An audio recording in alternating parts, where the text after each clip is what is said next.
that I come from a family of Holocaust survivors. My family tree was essentially cut off at the stump. I didn't have any aunts, uncles, no first cousins, no grandparents. So putting together these pieces of my family history has been kind of a lifelong pursuit. I don't even think I was aware of how much I was doing it, but I would just take these pieces and put them in the back of my head. And maybe because I had so few relatives, I'm able to figure out family trees almost instinctively. Like I would immediately have recognized your name and thought, she's probably Dinah's cousin. And so I'm always making those connections. And even in my husband's family, they ask me who's related to who because they can't figure it out, but I can. So it's, forever I've been trying to find these pieces, these missing pieces. And there are lots of missing pieces, the aunts, the uncles, the grandmothers. But sometime when I was around 40 and a mother, not a grandmother, a mother, my mother accidentally told me about my father's first family, that he had a wife and a daughter who were killed in the Holocaust. So here I was, an adult, a mother of three, finding out for the first time that I had a half sister. In addition to my grandparents and my aunts and my uncles, I had a half sibling who was killed in the Holocaust. So I've always been putting these pieces together, trying to find my half sister, anything about her, her name, what she looked like, how old she was. I searched all the Yad Vashem databases, all the other databases that I could link onto.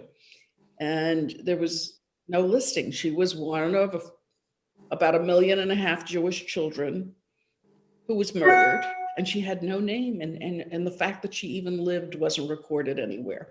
Anyway, so while I had a very successful career and raised 3 children, if you knew me, I smile easily.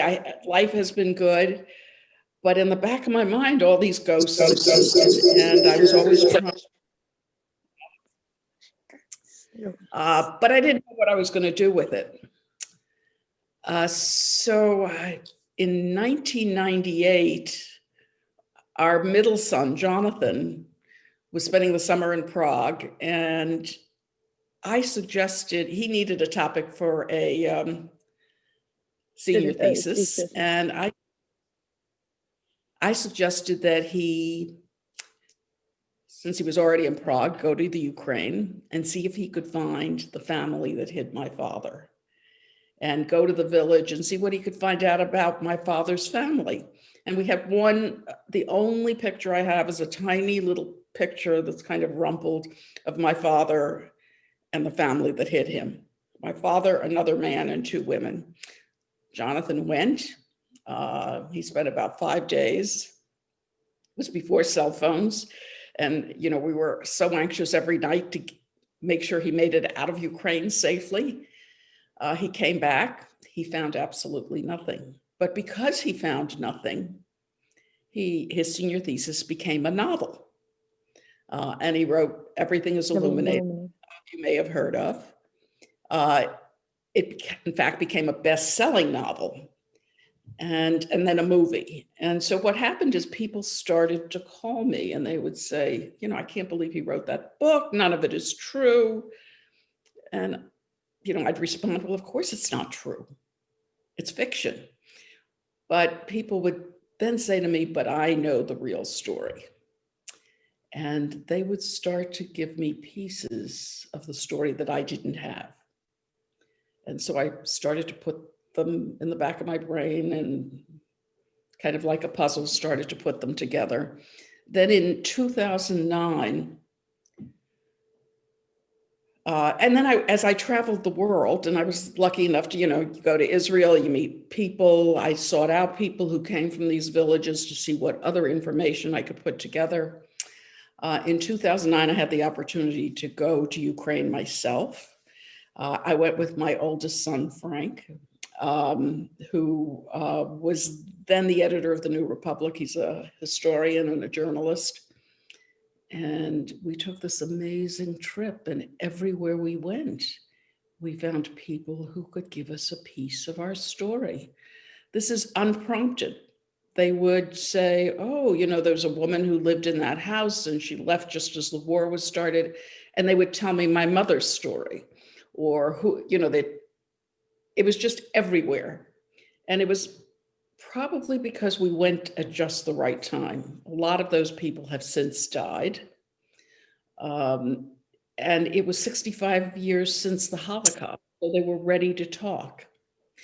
Anyway, I put all these pieces together. When did I decide to turn it into a book? I'm not sure that I knew that I had to put it down for my children and my grandchildren. They all live wonderful lives, getting great educations, the whole thing, great parents, but I wanted them to understand where their family came from. And so I also had something else that happened to me that was kind of not interesting, but sort of sad. Our house was broken into at some point a couple of years ago, and my good jewelry was taken, including some things that my mother had given me that she brought from Europe. The police, when they came and they dusted for fingerprints, and they said, "You're not hysterical." I said, these are just things. And I realized that, I'd pass on a ring or a bracelet or a watch to a grandchild or a daughter-in-law, and they would pass it on to somebody else, but it wouldn't have the meaning that it has for me. And that what I needed to do was to pass on the stories. And so, I started to think, how do I do this? My last professional job for the last 10 years that I worked full time was running this major cultural institution that was in a historic synagogue, It got lots of attention. It was considered a national paradigm for Jewish life. I was really interested in building a Jewish future, not necessarily looking back. But the time came when I decided that I didn't want to work every night of the week at an event, and that it was time to move on, and that maybe it made sense to sit down and deal with this history that I wanted to pass on. At first, I had the idea, I started to put some of it, notes together. And I suggested all three of our sons are writers. So, and I don't consider myself a writer, but I talked to my oldest son, Frank, who did this trip with me. And I said, let's write a book. Of course, that was the coward's way. I figured he'd do most of the work. He knew how to do this. And finally, I met an agent who thought this was a good idea. But he said, you shouldn't write it with Frank. So why? He knows how to do it. And he said, because it needs to have your voice. And he was absolutely right, that in the process of writing, that the discovery process and the trip to Ukraine, that was really profound. But maybe the most profound thing was actually the writing, of actually forcing myself to deal with things that I hadn't dealt with most of my life. So that's how it became a book. Does that answer your question, Yoni? It definitely does. It definitely does. And so, I mean, you and I talked a little bit beforehand, but I was saying that reading the book, I had the feeling that I was kind of peeling away layers of memory with you. Mm-hmm. And there would be bits and pieces that were dropped, a name here that I wouldn't be able to focus on. I couldn't perfectly place, but then I'd find out about that person afterwards. You're breaking up a little. Oh, do you hear me now? Let me see. So there are a lot of names in the book, and my editor said, can't you just take some of these names out? And I said, no, a lot of these names, the only place that these people exist, they're buried in they were thrown into unmarked graves. And for me, I was bearing witness. It was a testimony to the fact that these people lived. So there are a few too many names in there, but I resisted taking them out. Yeah, but I had the sense that because I I was wanted, uncovering. Yeah, I just had the sense that I was uncovering with you that was the way that you discovered, and so that you were giving the reader the opportunity to discover things in the same way that you had discovered. And I don't know if that was an intentional thing or if it was a lucky byproduct, but a lucky it helped me. byproduct. Okay, you could say it was intentional. I didn't know if it was because we were just talking about if it's your writing style or not. And I was also thinking about how memory is messy, and especially trying to piece together a story that will never be full is frustrating, and that there's this, and that the Broke up idea. again. Oh gosh, I'm sorry. Hold on. Do you hear me now? Yeah. Okay. I'm wondering about what it's like to have to piece together a past from people who can't or won't supply a full story, and in effect to accept the uncertainties of the narrative. Like, what does it mean to take on articulating a narrative that you'll never fully know? Right. And how do you deal with that? Great question. Because I put this down best as I understood it. Do I have the whole truth? Probably not. But I felt I had to do it. And the truth I was able to tell brought me peace. I'm sure there are pieces missing. There are pieces that may have been misinterpreted. Isabel Allende, when she did a TED talk recently, I think this is even a Jewish proverb, I don't know. She said, "What's the truest truth? The story." That was her answer. So that Right. is the story that I put together. Is it perfect? But it brought you peace. Can you hear me okay? I can hear you, and you can't hear me. No, I said it brought you peace, though. So that was part of the quest. No. Hello. Can people hear me? Just raise your hand. Okay. All right. So I'm also wondering whether not knowing is an equal part of the narrative, meaning that gap is also it's important for us to understand how much we lost. Or if you think, that's a too philosophical thought. It kind of goes both ways. It is so important for us to know what we lost, but I was so bothered by the fact we lost so much and we don't even know what we lost. I mean, the fact that I had a half sister whose name, and by the way, her mother's name was not recorded anywhere.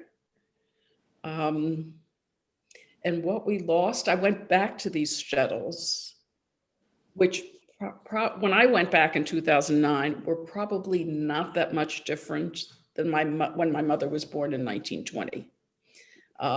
There's still no running water. There's still outdoor facilities. And you just wonder what we lost, the people who lived there. I mean, I look at my own children who have, made good lives here in the United States. My youngest son, who is married to your cousin, who created Safaria. What would he have done if we were still there? Would have done something else, I'm sure. But my family, unlike the Bentimes I know, came from nothing. They came from shtetls where there is nothing. And what would have happened to us if we had stayed? I wanted to talk a little bit about the shtetl, because in your book you point out that Isaac Bashevis Singer may have used that shtetl as his kind of model, and I was so taken by the nicknames and that whole idea about how you couldn't find somebody because you didn't have the right nickname, that people understood the essence of an individual, it seems like, that in these places. Right. And go ahead. So when I was starting to do this research to figure out what I could find out about my father's family. And I was talking to people in Brazil and in Israel who I met who knew, and I would say, well, his name was Louis Safran. And they're like, doesn't ring any bells. I said, well, label, and it was only until somebody said, label the Lichter, came from a village called Licht. And that was the way people, they didn't know each other, as you said, by first and last names. They knew each other by their professions, where they lived. And some of the nicknames are just as you read them in the book, so-and-so with the belly button. Right. Rather than an innie, or somebody who was an albino, or and that's how they knew each other. And it for me, that was a key code that I had to break in order to find the information about my father, to find out that he wasn't really living in Trochenbrod, that he was living in this other little shtetl of Licht, which had changed names 5 times as the whole. There's so much confusion because that part of the world changed hands, I think and that comes through in your writing, which I think is it might be messy, but it's necessary to understand the quest. Right. And for us, it started right when Frank and I landed in, I'm not sure if it was, I think Frankfurt, I'm not sure, to change planes to go to and we're looking on the boards and we're looking for Lviv, and we couldn't find it. And we went up to one of the information desks and we said, where's the plane to Lviv? And the woman says, Lviv? I don't know. I don't think we fly there. She says, do you mean Tel Aviv? And we said, no. And she said, oh, Lemberg, because they were still using the German name for the city from when they occupied it. Right. So in finding the shtetls, I went first. I figured out the coordinates.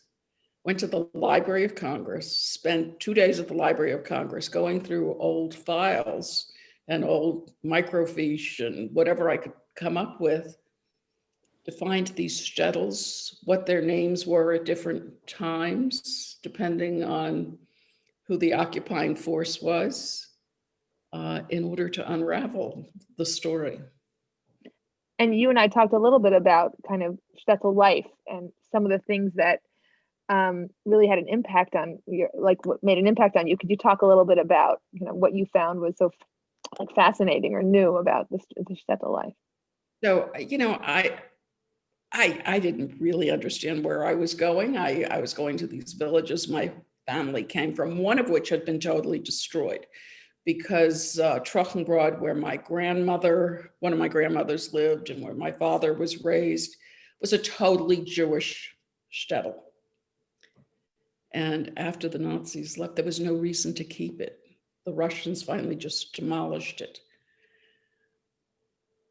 And I forgot the question already. I was going to say that you and I discussed kind of daily life in the shtetl. So I'm traveling. As I travel, I would meet people, and I remember meeting this guy in Haifa, 95-year-old, charming.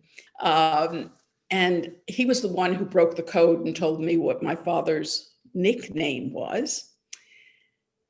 And I said, well, based on the map, and you must have known my father's sister, Chama. And he looks at me and he goes, this is a Mainzer. He said, now here's a shtetl. Yes. This is not my vision of the shtetl, but it was life in the midst of this, the magical realism and the nicknames. It was life. There were divorces. Right. Kind of surprised me, but yeah. Life is everywhere, and it was there. And it keeps on. You speak a couple of times about a distant relative who died right before you didn't realize that he had died right before you came a child, Mark.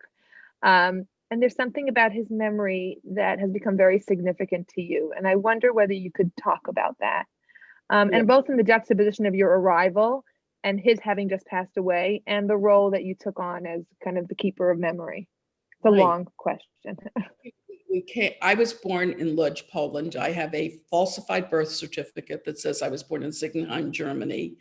It was falsified so that we could enter the United States under the 1948 DP Immigration Act, which was blatantly anti-Semitic. And that's because you needed to be a certain age, right? So what it needed to be is the act was set up so that you had to have been in Germany Oh, that's right. at a DP camp by December of 1945. So why is it anti-Semitic?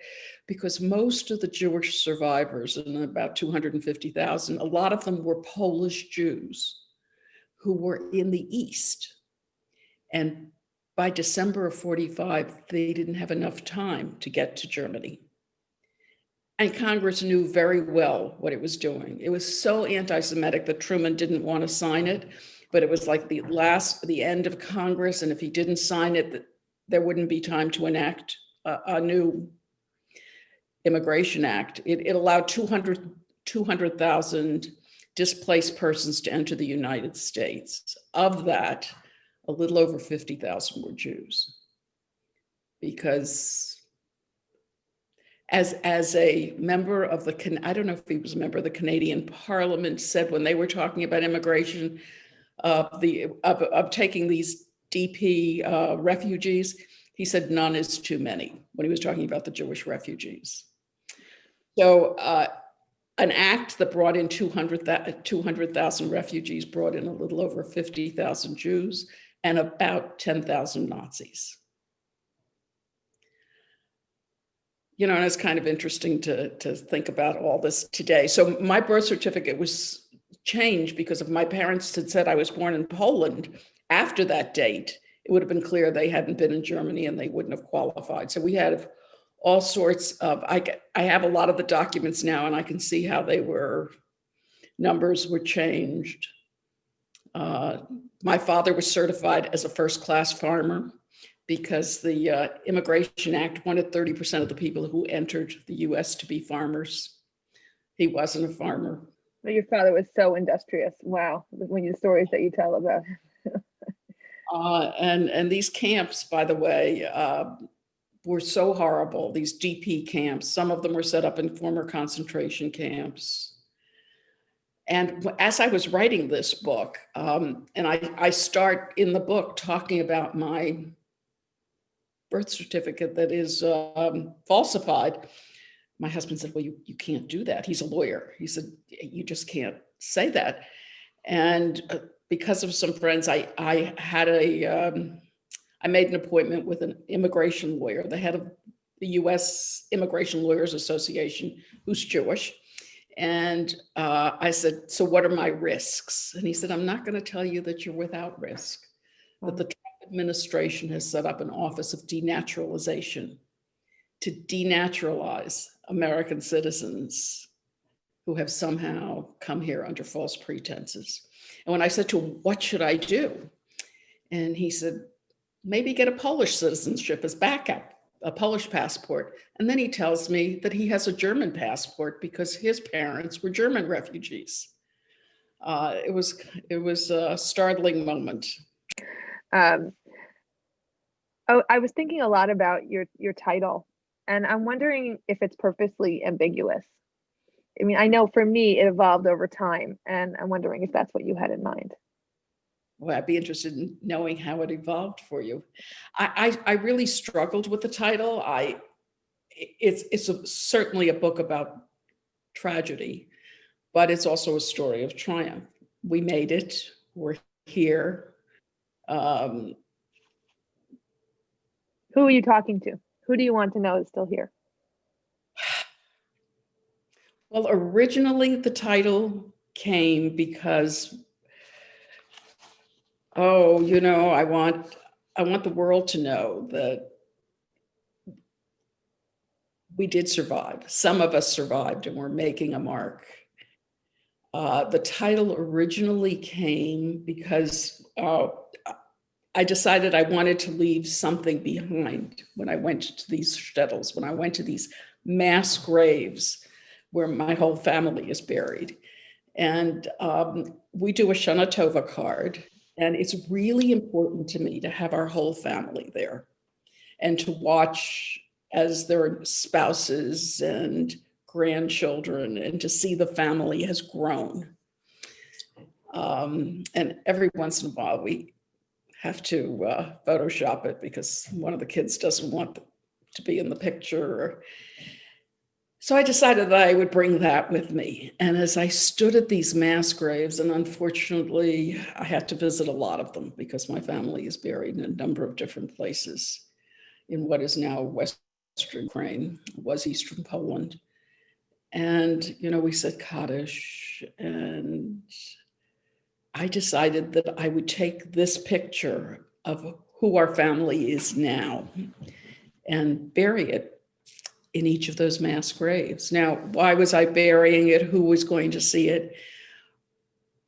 Somehow I wanted to convey, to whom I don't know, certainly, my grandmothers weren't hearing this, that we are still here, that they surely thought their entire family had been wiped out. But we're here and we're growing. And this family will leave a mark. But I think the title has lots of different meanings. Yeah, I mean, I definitely, like, when I started reading it, I did think initially you were talking to the Poles, and you weren't necessarily speaking to your family. I mean, it became kind of clear to me afterward with the burying those things. But I do think it has a lot of meaning. It has meaning to the United States, and everywhere it goes, Mm-hmm. of resilience and of just permanence. And that's really the message of strength and resilience. My mother, who lived to be almost 99, who lived with us her last 3 years, was incredibly strong and resilient and adored by her great-grandchildren. One of them used to describe at the end, when she wasn't really walking anymore, he said it was like a beam of light when he'd go up to see her in her room. She's a powerful little person. And if you guys want to see her, she was on Martha Stewart making vegetarian matzo ball soup for Passover. And you can get the link. And at her funeral, I called the rabbi and I said, could we start by watching that clip? And we did. And we saw her so alive, so vibrant, and not being intimidated by Martha at all. That's a feat. I'm going to ask you one more question, and then I'm going to open it up to people because I don't want to hog you. I know I was saying to you when we spoke beforehand that while I was reading your book, I was learning with my Chabura group, my group for the weekly Parsha, about the Joseph narrative, and about how, and it just rang true to me that the Joseph narrative, Joseph spends so much of his time trying to forget. He names his child Menashe, which means to forget. He changes his look, his name. He doesn't attempt to reach out to his father or to his family. He just wants nothing to do with his physical and emotional pain that was caused by his brothers. And when I think about your story and the story of so many Holocaust survivors and children of Holocaust survivors, your parents had endured such horrors, and it's clear that they had some need to erase the pain of the past, and that was necessary for survival. But it made me think that who owns the right to memory, kind of the forebear or the descendant, because one person's horror is the other generation's only connection to who they are. So I'm wondering, I don't kind of know what the question is, just who is in charge, who should be in charge of this, and how much responsibility does one generation have to the other to pass on? So when you asked me that question the other day, of course, I immediately went to the Joseph story. I am so grateful that you raised that for me. And I didn't realize that Menashe meant to forget. Each generation deals with memory. Each generation owns it differently. Now, my parents, did they not want to talk about it? Did they want to forget? I mean, it's so complicated. When they came to the United States, people didn't want to know. That was such an interesting thing that you mentioned in the book. Yeah, it's, here there were German Jews, there were Jews who had come here at the turn of the century, who had become assimilated or had become part of the American society. And suddenly these immigrants have come from Poland, and there's kind of the embarrassment that they survived and everybody else died. And we don't know how they survived, and we don't know how people died. And people did not want to know. They didn't ask. I mean, this was the 50s. People weren't dealing with psychology or post-traumatic stress syndrome. There were social workers. There's a book, and I can't remember the woman's last name, who went through and looked at the records of the social workers who dealt with these Holocaust survivors. And it was always like, let me help you find a job, and let me help you find a place to live. Package it all up. And that's it, and it's over and it's terrible, but you need to forget and move on. So there was the people didn't want to hear the story, in addition to the pain of telling the story. And there's also the embarrassment of, suddenly we've got these immigrants who are part of our society and they don't speak English very well, and they do it with an accent, and we're really kind of embarrassed by them. So I don't know if they didn't want to tell. In my own family, I think my mother, and until she died, one of her greatest regrets was that she never said goodbye to her mother, that she picked up and left with her friends and was on the run.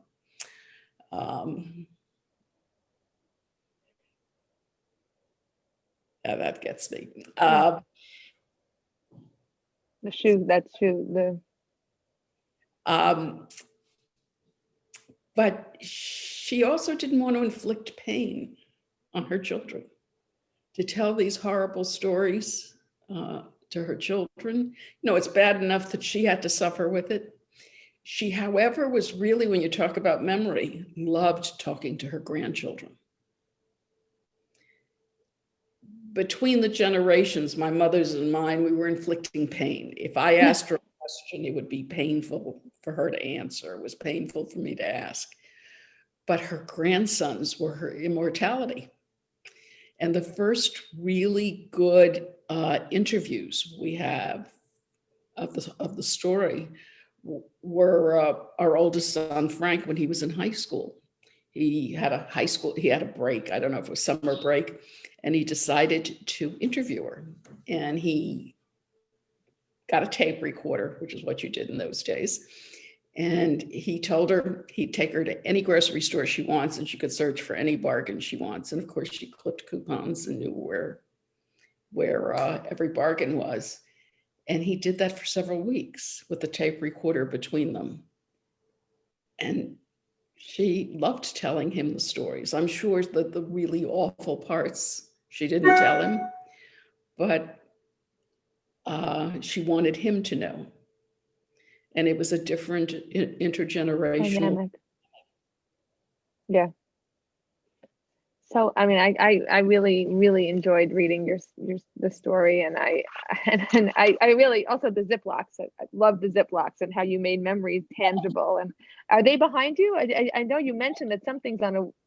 So in our living room, under the Aboriginal painting from Australia, are little jars that have dirt from originally from the mass graves.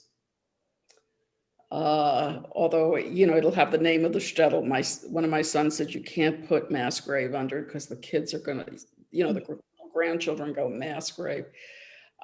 And so that was what I could bring back, something tangible, dirt from the mass graves. And when my mother died, she was almost 99. And last night before the funeral, I came up with the idea of showing her on Martha Stewart. I brought the jar of dirt, part of it. I didn't put all of it, and buried it with her, the mass graves of her mother and her sisters. Then interestingly enough, at Shiva, somebody I poured the dirt into the to the grave, and somebody said, well, can I take your jar from you? And I said, sure. And he brought to Shiva dirt from her grave. Hmm. Um, so yeah, the Keeping jars, memory. they're not all sad jars. I mean, in the same way that this is a book about tragedy and triumph. Yeah. For example, when Leo, my grandson, your My cousin, cousin.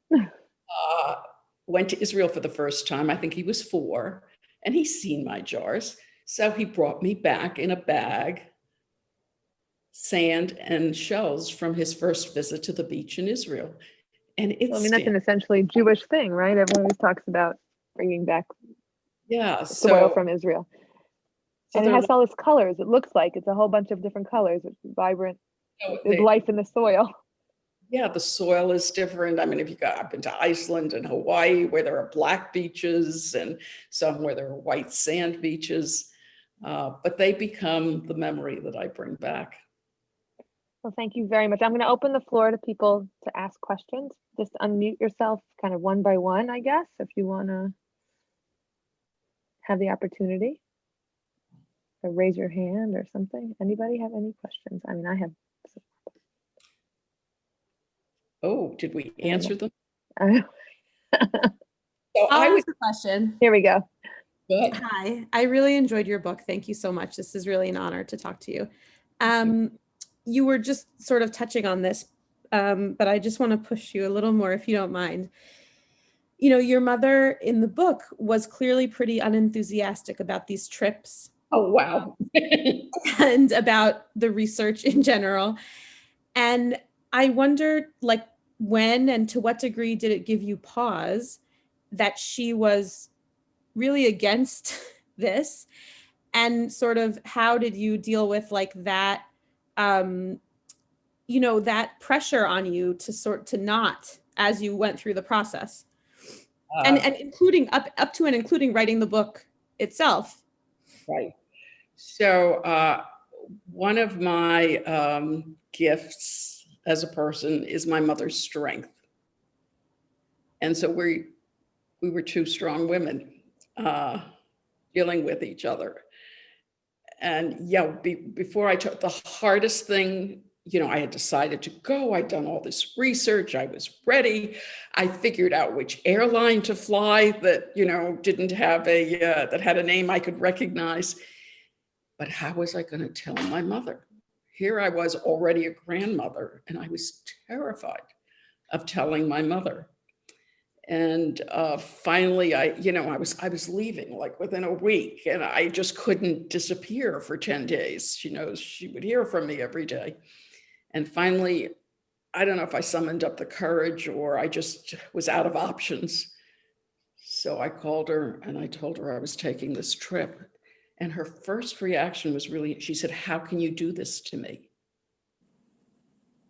And I realized she was scared. I mean, you know, she never said goodbye to her mother. And here her daughter was going to this place where everybody had died. And I talk about this in the book. I said, well, you know, it's okay. I'm taking Frank with me. You know, here I have a son who's in his 30s. And she said, you're taking your child? He has babies. And, you know, she was scared of the place. She was scared that we wouldn't come back. And then I do write this in the book. You know, finally I had to call her to say goodbye. She called me back because she was an intelligent person. She said, I want you to understand where my fear is coming from. Probably didn't sleep all night thinking about this. And I understood where her fear was coming from, but I was determined to do this. And then before I left, I called her from the airport and she said, get some granola bars. Don't eat anything they give you. Nothing. Everything's going to have pork in it. And she said, take a good book and stay in your room. She says, there's nothing to see there. But she knew I was going to go.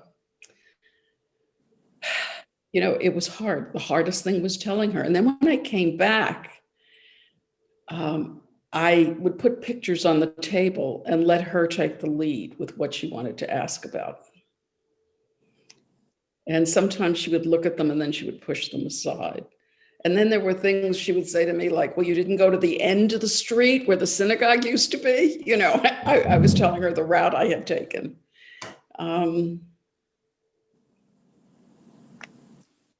Yeah. Wow. Any other questions? If not, we can, all Okay, so right. Well, this is oh, there's Melissa. somebody else. Yeah, hi, this is Melissa Tepper. I don't have so much as a question as more a thank you for writing your memories and for writing this book. I have been wanting to do something similar for many, many years, and I think you've just given me a little bit more of a push and inspiration.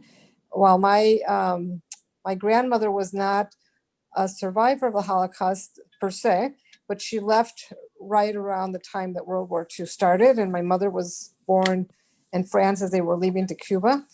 And I know that I learned many years later that she was a daughter of, I think, like 9 kids. And I believe most of her brothers passed away in the underground, but I don't know any history. My mother passed away when I was a little girl. And my aunt, my only living aunt right now, also doesn't know all the stories. So I've been trying to nag her to take an ancestry test to see if we can start kind of getting some information. And so hopefully she'll do that. But it was very inspirational. And so I was maybe just the only question I have is like, how many years did it take you really to be able to get to the place where you were finally able to go to the shtetls and kind of learn and make all those connections? I think you mentioned something in the book, but I can't recall exactly how long it took you to do this. I absolutely urge you to do it, whether it becomes a book, whatever it becomes, to put those stories down. And everybody else, you know, we all have stories. They're different stories. We come from different places, but they're stories that need to be preserved. And the process of writing it is so liberating and so cathartic.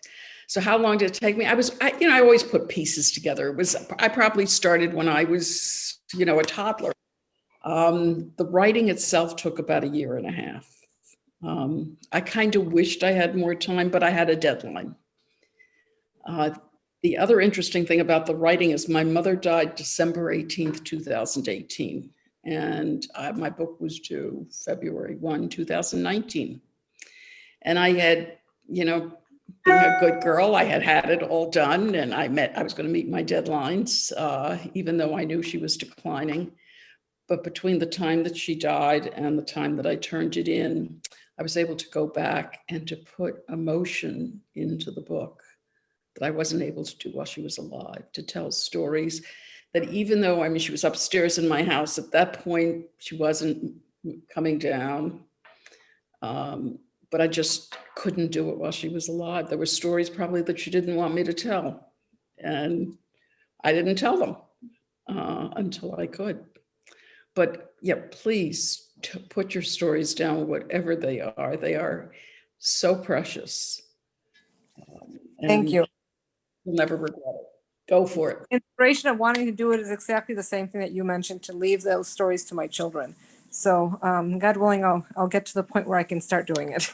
So, scribble whatever you can scribble. Do it. Well, I first have to do all the research. That's the part that I do. Mine started in little pieces that suddenly started to come together. Okay, thank you. Well, we thank you for this kind of contribution to our Jewish narrative. I'm sorry, is there one more question? Yeah. So like Melissa, I wanted to echo what she said. I haven't read your book yet, but I'm so thrilled that you put this down and that you are giving us encouragement and motivation for the rest of us to do so. I was just so pleased to read about it, and I look forward to reading it. My husband asked me if my mother told me any stories, and my mother one time said that she had written down her accounts, but that she tore them all up because they would have been too painful for me. Right. Exactly. So who knows? Exactly. So my book was due in February, came out in March. it was COVID. I had this big book tour planned. None of it happened except on Zoom, which has been great. And the morning the book was released, my 6 grandchildren put together a little video for me to tell me how proud they were and how pleased they were to have it. Now, B was not quite 3 years old, and she kind of grumbled on it, but on the video, but you'll always be glad you did it, and they will be so grateful they have it. It's a real gift. Thank you.